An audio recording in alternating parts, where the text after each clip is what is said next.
Assalamualaikum warahmatullahi wabarakatuh. Bismillahirrahmanirrahim. Innal hamdalillah nahmadahu wa nasta'inahu wa nastaghfiruhu wa na'udzu billahi min syururi anfusina wa min sayyiati a'malina. May yahdihillahu fala mudhillalah wa may yudlil fala hadiyalah. Asyhadu an la ilaha illallah wa asyhadu anna Muhammadan abduhu wa rasuluh. Allahumma sholli wa sallim wa barik ala sayyidina Muhammad wa ala alihi wa sahbihi wa man ihtada bihudahu ila yaumil qiyamah. Amma ba'd. Segala puji bagi Allah. Kita memujinya dan meminta pertolongan, pengampunan dan petunjuknya. Kita berlindung kepada Allah dari kejahatan diri kita dan keburukan amal kita. Barang siapa mendapat dari petunjuk Allah, maka tidak akan ada yang menyesatkannya.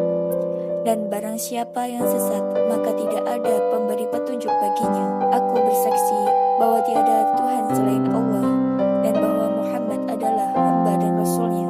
Ya Allah, semoga doa dan keselamatan tercurah kepada Nabi Muhammad SAW dan keluarganya dan sahabat, dan siapa saja yang mendapat petunjuk hingga hari kiamat. Kehidupan ini penuh dengan tantangan dan rintangan yang biasa kita sebut dengan istilah takdir, yakni takdir yang ditetapkan Allah atas hambanya. Takdir adalah konsep hidup dalam rukun iman keenam yang dijadikan dasar pegangan kaum muslimin dan sebagai pondasi dalam kepercayaan beragama. Takdir merupakan kadar dan ukuran, yakni ukuran batasan kemampuan yang diberikan Allah kepada manusia dalam menjalani kehidupannya di dunia sebagai bentuk kasih sayang Allah kepada makhluknya. Percaya kepada takdir yang baik dan buruk adalah suatu kewajiban.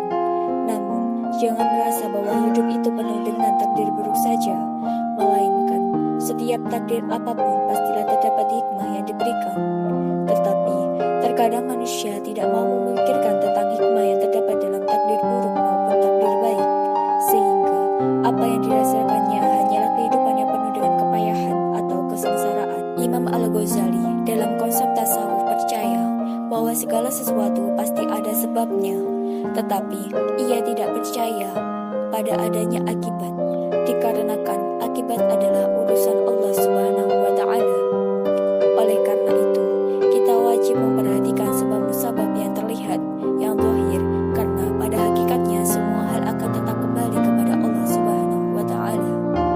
Seperti yang tercantum dalam Al-Quran Surat Ali Imran ayat 109, dan milik Allah lah apa yang ada di langit dan apa yang ada di bumi, dan hanya kepada Allah segala urusan dikembalikan. Diperlukan juga kita untuk berikhtiar atau berhati-hati dengan apa yang terlihat. Misalnya, sepertinya wabah ini kok sudah kemana-mana, terbukti banyak memakan korban, jadi saya harus berjaga-jaga dengan ikhtiar atau usaha supaya tidak terkena wabah tersebut.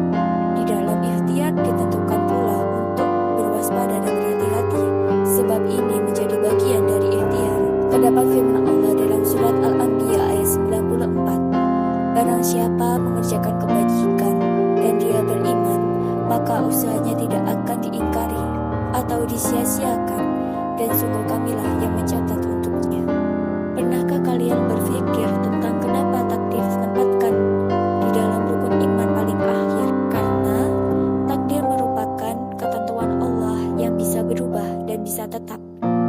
Dan konsep takdir tercantum dalam surat Al-A'la ayat 1-3. Sucikanlah nama Tuhanmu yang maha tinggi, yang menciptakan lalu menyempurnakan ciptaannya, yang menentukan takdir atau kadar masing-masing dan memberi petunjuk. Jadi, Allah telah menentukan takdir bagi setiap hamba-hambanya dengan ketetapan yang berbeda-beda. Dan terdapat takdir yang dapat diubah manusia dan ada yang tidak bisa diubah manusia. Takdir yang telah ditetapkan pada manusia, maka Allah akan mengiringinya dengan rahman-Nya. Terdapat firman Allah dalam surat Al-A'raf ayat 128. Musa berkata kepada kaumnya, mohonlah pertolongan kepada Allah dan bersabarlah. Sesungguhnya bumi ini milik Allah, diwariskannya kepada siapa saja yang Dia kehendaki di antara hamba-hambanya. Dan kehendak yang baik adalah bagi orang-orang yang bertakwa. Terdapat pula dalam surat Ali Imran ayat terakhir, yakni ayat 200. Wahai orang-orang yang beriman, bersabarlah kamu dan kuatkanlah kesabaranmu, dan tetaplah siaga di perbatasan negara, dan bertakwalah kepada Allah agar kamu beruntung. Dan sesungguhnya kita tidak dapat menjauhi hukum Allah, tidak bisa pula untuk menentang, menolak apapun yang telah terjadi, apapun yang telah menjadi keputusan Allah.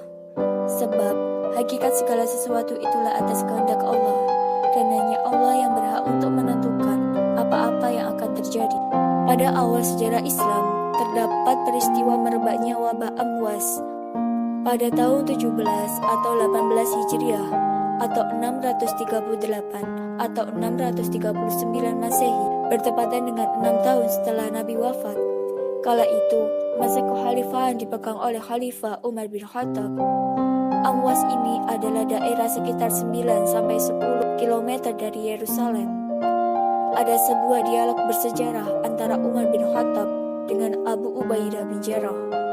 Kita berpindah dari satu takdir Allah ke takdir Allah yang lain, yang mana artinya untuk berikhtiar dalam menyelamatkan pasukan muslim ke daerah yang lebih sehat dan aman, yaitu kembali ke Madinah. Sebab wabah ini termasuk wabah yang sangat besar karena telah merenggut banyak korban, 2.000 nyawa dalam sehari. Sehingga dapat dikisarkan wabah ini telah memakan korban kurang lebih 25.000 pasukan muslim, termasuk tokoh-tokoh besar, yakni Mu'adz bin Jabal, Abu Ubaidah bin Jarrah, Yazid bin Amir, Yazid bin Abi Sufyan, dan lain-lain. Takdir adalah urusan Allah. Maka Ibnu Al-Qayyim Al-Zawjiyah berkata, andai kamu tahu bagaimana Allah mengatur hidupmu, pasti kamu akan meleleh karena cinta kepadanya. Demikian kultum singkat yang dapat saya sampaikan. Semoga dapat bermanfaat bagi kita semua dan dapat diaplikasikan dalam kehidupan sehari-hari. Kurang lebihnya, saya mohon maaf yang sebesar-besarnya.